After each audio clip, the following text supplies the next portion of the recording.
Le Barça vient de trouver la faille parfaite du mercato. Un défenseur champion du monde, expérimenté, qui coûte moins de 15 millions d'euros. Et non, ce n'est pas une blague. Restez jusqu'à la fin, parce que ce dossier peut bouger dans les prochaines heures. Avant de rentrer dans le vif du sujet, like, abo et un commentaire si vous voulez qu'on creuse ce genre d'exclus en priorité. On enchaîne direct, parce que l'info est encore toute fraîche. Un article vient de sortir du côté de la Catalogne, signé par un journaliste très bien introduit à Barcelone. Selon lui, le club catalan a l'intention, dans les prochains jours, voire les prochaines heures, de prendre contact avec l'entourage d'Aymeric Laporte pour sonder ses intentions à court terme. Pourquoi lui?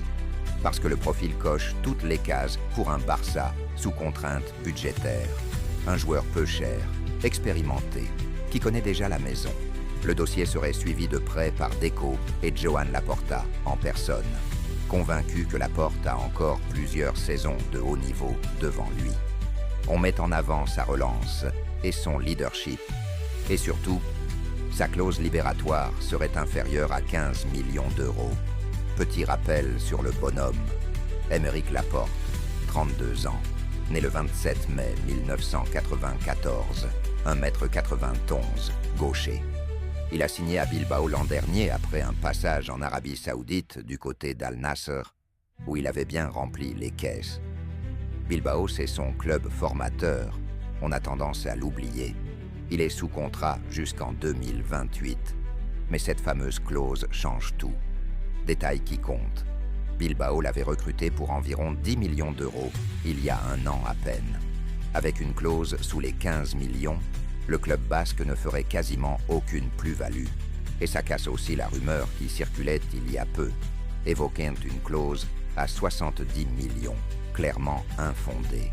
Petite précision utile, avec une clause libératoire, pas besoin de négocier avec Bilbao. Le Barça verse directement le montant au siège de la Liga et le transfert se fait sans que le club basque ait son mot à dire. C'est exactement le schéma utilisé l'an dernier pour Joan Garcia. Le Barça maîtrise déjà ce genre de dossier. Maintenant, mon avis, j'ai un doute, et il est sportif. Laporte sort d'une belle Coupe du Monde, sa complicité avec Cubarsí a bien fonctionné. Mais le football de sélection et le football de club, ce n'est pas la même chose. Sous Flick, le Barça défend très haut, joue le piège du hors-jeu et affronte des adversaires qui jouent à haute intensité toutes les semaines. En sélection espagnole, le contexte est différent. La possession est plus dominante, la pression moins constante. Ceci dit, je ne dis pas non à l'opération. Pour 10 à 15 millions, avec l'expérience et la qualité de relance qu'il apporte à côté d'un Cubarsí encore jeune, ça reste un pari raisonnable. On pense un peu au rôle qu'occupait Íñigo Martínez, même si son agressivité défensive était supérieure. Il faut remettre ça dans le contexte global. Le Barça joue sur 2 mercatos en même temps. Parce que l'an prochain, avec le retour à Montjuïc, le fair play financier de la Liga va limiter les marges de manœuvre.